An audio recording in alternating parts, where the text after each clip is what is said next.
All right, here we go. We're going to go through this DNA and protein synthesis stuff fairly quick here. So as a review for everyone, DNA and RNA are both nucleic acids, remember. They vary in their differences. We'll talk about what some of those differences are as we go along. The nucleotides are actually made of these three subunits that we have here. There's a sugar that we see down here. We also have the phosphate group that we see over here. And then we have a nitrogenous base that we have over here in this structure. This is the nitrogenous base that we have. So the sugar and the phosphate are part of the structure of the DNA, but they don't play a direct role in protein synthesis. The nitrogenous base is what plays the role in the protein synthesis. It's also what carries the code of the DNA, as we've talked about. There are four types of nitrogenous bases found in nucleotides. The sequence of these bases determines the type of protein that will be made from the DNA template. So each base is given an abbreviation. A is for adenine, T is for thymine, C is for cytosine, and G is for guanine. This is one of the first DNA structures that Rosalind Franklin ever got off of a crystallograph X-ray. And this was the first structure, and as you can see, it kind of has some three-dimensional, it looks like an X here, but it's actually a helix structure. Two other scientists that we'll see a picture of later in the presentation, James Watson and Francis Crick, deduced that nitrogenous bases were at the center of this molecule, and the phosphate groups and the sugars made up the sides of it. So the final piece of the puzzle was that we figured out that adenine always bonded with thymine and cytosine with guanine. And you can see adenine with thymine and a double hydrogen bond, cytosine and guanine with a triple hydrogen bond. So, and it forms this double helix shape. So you can kind of see, think of it again as a circular staircase or a twisted ladder scenario that we have. So now we're going to talk about DNA replication. During replication, that helix has to become unwound or untwisted, and those base pairs separate. Basically, we break those weak hydrogen bonds. This is done by an enzyme called DNA helicase. Each strand then becomes a template for a new strand or a complementary strand. This is called a semi-conservative process because we keep part of the strand and make a new one off of it. So this process, again, semi-conservative, and the reason we do that.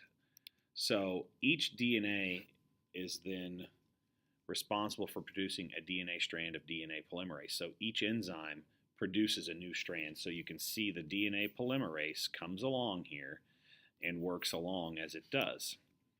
The DNA polymerase can work only in one direction. It works from the 5' to the 3', so it's always working this way. Now, this is kind of an interesting, what you see here is a little bit interesting because these have them both going in the same direction. In reality, this one would be inverted, and this one would be going this way if this one is going this way. So, DNA replication begins at multiple sites. These are called origins of replication. They form these bubbles. And think of that enzyme as almost like a fork that breaks stuff apart. And it gradually enlarges until the entire molecule has been synthesized. Then once in so the purple is the original DNA strand. The blue are where we're putting in new DNA strands, and they extend out from one another. It's like blowing up a balloon. It keeps getting bigger and bigger and bigger. Eventually, what you have is an entire new blue strand that is a complementary strand to the purple strand that we started with. They always follow the base pairing rules, and the complementary strand would be formed. So I'll give you a few seconds to figure out what this complementary parent strand would be from this parent molecule. So think it out, and I'll give you about 5 seconds to figure it out what the base pairs should be.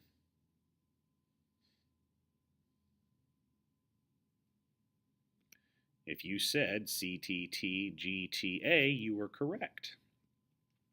So now that's pretty much the sum of DNA replication. We're going to move into protein synthesis now.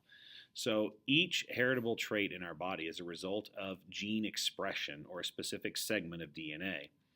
So proteins are remember we've talked about proteins being specific in their form and function. So much of the work that's done by cells in the body is actually a result of a protein.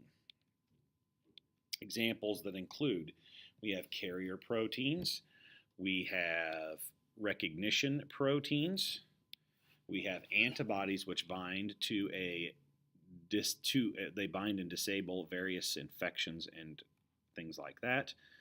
Structural proteins which make up connective tissues, ligaments, and tendons, and then hormones which deliver messages throughout the body. So also enzymes are proteins, and they can lower that rate of energy needed for chemical reactions or speed up those reactions. So this, remember, is the Krebs cycle. There's a lot of different things that are important for this. This is one of the ways that we synthesize and get energy for our body. So this is the citric acid cycle or Krebs cycle. We talked about it with metabolism a little bit, and that's kind of how it works. There are enzymes associated throughout this. So these are coenzymes over here, the NADs, NADHs, that are all important. Qs are coenzymes that we use as well. So you can just see all of how enzymes play such an important role here in making metabolism work. Enzymes do usually end with ASE, and they are very, very important. So let's talk about a specific protein that our body synthesizes. This is a specific polypeptide known as human insulin. Insulin is a protein hormone that regulates blood sugar, and it's made up of two different polypeptides. You can see the blue and the purple. Both of them here are two different chains of amino acids.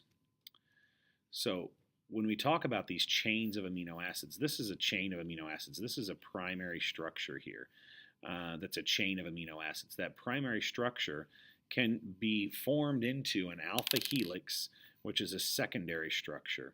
After it's formed into an alpha helix, it can be folded into a beta sheet. The beta sheet is then a tertiary structure, and several of these tertiary structures can be put together to make the quaternary structures. So a change of even one single amino acid, so if you take out alanine right here, change it, it's going to change the entire protein. Maybe this protein bends here instead of not bending down here. So it can change everything. Protein synthesis was really discovered because these two gentlemen, James Watson and Francis Crick, were able to figure out the DNA model. So what we're going to talk about is kind of looking through how we get from your DNA to a protein. And remember, we'll talk about the different types of RNA and things like that in here. The nucleus is able to control the cell by directing the types of proteins that are produced. This entire process is called protein synthesis.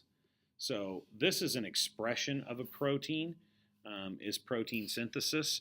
Eye color is the result of two or more genes that collectively determine the amount of pigment within there. So you can see the different allele combinations and how they can be expressed over here. So also remembering that one gene is one polypeptide. So each gene transcribes for one polypeptide. Proteins may be made of more than one polypeptide, but each gene only has one. Polypeptides are produced in the ribosomes, which are in the cytoplasm. The chromatin, the DNA chromatin, remember it's a double structure, is too large to exit the nuclear pores. So we have to actually copy the DNA into an RNA sequence, which is a single-stranded sequence inside the ribosome. That's the first distinct difference we'll talk about. DNA is double-stranded. RNA is single-stranded. Keep that in mind. The DNA is too large to fit through the pores. The RNA will fit through them. This process is called transcription. We are transcribing a DNA sequence into a readable RNA sequence. Remember, this is like taking it from one language, putting it into another readable language in smaller segments. The overall process of protein synthesis is summarized, and this is a very simplified process here. DNA to RNA to a polypeptide. We're going to walk through these steps as we kind of go through them. So The transcription begins when an enzyme, which is called RNA polymerase, remember we had DNA polymerase with the DNA transcription or DNA replication. With RNA polymerase, we have the transcription to a DNA or from a DNA to an RNA template. The new model is called mRNA or messenger RNA, and it's formed from the base DNA template. So this is the first process. We have two processes of protein synthesis. We have transcription and translation. The first process of transcribing the DNA into an RNA molecule is done by the mRNA or messenger RNA. The messenger RNA has some structural differences compared to DNA, so we're going to get into some of those differences that we have here now. The sugar in the molecule's backbone is ribose instead of deoxyribose, first of all. So it's a different sugar that's in the backbone there. Its RNA, again, is single-stranded. We've already mentioned that. And our DNA was double-stranded. So, also, the nitrogenous base uracil replaces thiamine. There is no thiamine in our RNA molecule. RNA synthesis within transcription follows this pattern. Adenine in DNA will put uracil in RNA. Thiamine in DNA will put adenine in RNA. Cytosine in DNA will put guanine in RNA. Guanine in DNA will put cytosine in RNA. So the nitrogenous bases are read by the rRNA or ribosomal RNA, and they are read into these codons that we see here, this 3 subunits. Okay, that's a codon, is 3 of them together, and this is done by the rRNA. Each codon will eventually translate into a single amino acid. So this will be 1, this will be 1, this will be 1, and this will be 1. So we have 4 codons, meaning we would have 4 amino acids, but this being a stop codon will not produce an amino acid. So the first codon in the mRNA sequence is called the promoter or the start codon. That's AUG. AUG codes for methionine, and that's the promoter or the universal start codon for all DNA in all organisms. The terminator, the transcription will continue. So this is the initiation phase here. This would be elongation, this would be elongation. These are continuous. This is continuous transcription now. We've already went through the translation. We're transcribing now through the transcription phase, and it reads each of these codons until we reach one of these 3 stop codons. Either UAA, UGA, or UAG are a stop codon. That means there's no amino acid attached to it, and protein synthesis for that polypeptide chain stops. So the mRNA must be used to generate the required polypeptide in the ribosome. This is called the translation phase. Each codon on the mRNA molecule is matched up with a complementary anticodon. Now the anticodon, remember, comes in with our tRNA or our transfer RNA. Remember, it looks like a T. It has our anticodon here. It has our amino acid attached with it here. So it's a 3-dimensional kind of clover leaf looking structure, if you want to think of it that way, with that tRNA molecule. The codon, if its mRNA is CCG, the anticodon on the tRNA would be GGC. So remember, single-stranded here, so we don't have to do anything with it. The tRNA carries an amino acid which is added to the chain of the new protein during the elongation phase of protein synthesis. This is a chart of the 20 essential amino acids. You can see 1, 2, 3, 4, 5, 6, 7, 8, 9, 10, 11, 12, 13, 14, 15, 16, 17, 18, 19, 20, 21, 22. There's 23 in here. But there are 20 of them that we essentially have that are our amino acids. There are a few extras that show up in here, but we have 20 essential ones. Then with the 3 extras that can be coded for, just not as important. The genetic code is called non-ambiguous, meaning that each codon specifies for one amino acid. For example, AUU codes for isoleucine.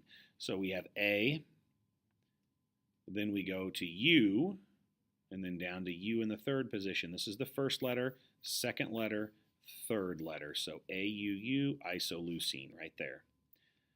So the genetic code is also redundant, meaning that each amino acid may be coded by multiple codons. You can see leucine has 4 different codons. So threonine, different, 4 different, alanine, 4 different, valine, 4 different, glycine, 4 different, arginine, 2. So you can see that isoleucine that we find here has 3 different ones, AUU, AUC, and AUA. Redundancy helps to avoid damage if an error occurs in transcription. So let's go back to our insulin example. It's the protein hormone that regulates blood sugar. The protein is made of 2 polypeptide chains joined by a connecting peptide and capped by a signal peptide. So insulin gets built this way. The double helix is on chromosome 11 and it's unzipped by the DNA helicase.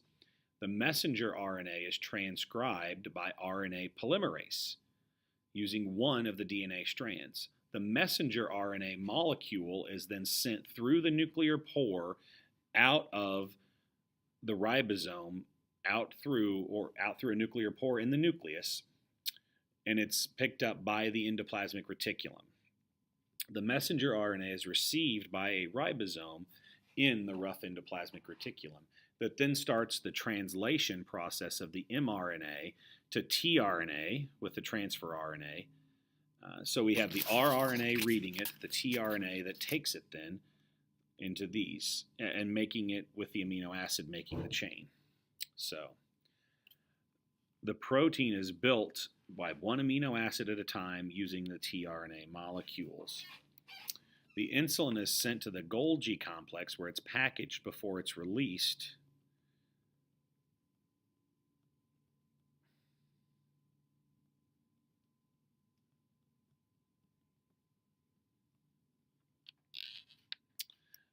through the cell membrane. Now, mutations can occur here. Any change in the nucleotide sequence is a mutation. Substitution mutations occur when the wrong nucleotide is inserted into the DNA replication. An example, adenine and thymine are inserted, or a thiamine is inserted instead of an adenine. Insertion mutations occur when an extra nucleotide is inserted into the complementary DNA strand, and deletion mutations occur when a nucleotide is skipped and not added. Okay, so let's look at these. Mutations can either be silent, they can be a missense, or they can be a nonsense mutation. We're going to talk about each of these. So, sickle cell anemia is an example of a missense mutation in the gene that codes for one of the 4 polypeptides of the hemoglobin protein is red blood cells. So, we look here, it's a missense over here, okay? A nonsense means that there's a change in the amino acid codon and a stop codon is put in its place. So instead of an actual amino acid coming in, it just stops the protein synthesis. This is the most damaging because it doesn't allow any type of protein to be generated or synthesized. We have frameshift mutations, which is an insertion or deletion of an entire frame that completely disrupts the code. So you can see it completely shifts here, and you can see what takes place. You can see the shift here. We have substitution of an A for a guanine here. We have an insertion in here. As you insert, in this case, it only results in one amino acid being changed. But here, if you change one out and shift everything over, you can see it changes every amino acid after that. If you put an extra one in here, it changes every amino acid after that. So if it deletes one, shifts everything, everything gets changed. So nearly every amino acid following the mutation will be incorrect, completely resulting in the wrong protein structure. Some of them don't. Okay, insertions, deletions, if it's just a substitution in one codon, might only change one, but remember, just changing that one amino acid could change the entire structure of the protein. But if we change all of them after that, it certainly will change it. So the next thing we have are mutagens. Mutagens, we have two types of mutations that can occur. We have spontaneous mutations, which just occur on a whim, and they occur quite frequently. Remember, a mutation is a change in the genotype. It doesn't result always in a change in phenotype. It can, but it doesn't have to. And this is done, and so we have then induced mutations, which induced mutations occur because something caused them. Some type of agent, whether it be a physical agent or a chemical agent, has caused them to alter the DNA. Ultraviolet radiation, X-rays, heat are all physical mutagens. Asbestos, tobacco smoke, nitrates are all chemical mutagens. That's the end of the slideshow. I know it was quick. I hope it helped. You'll be hearing from me soon.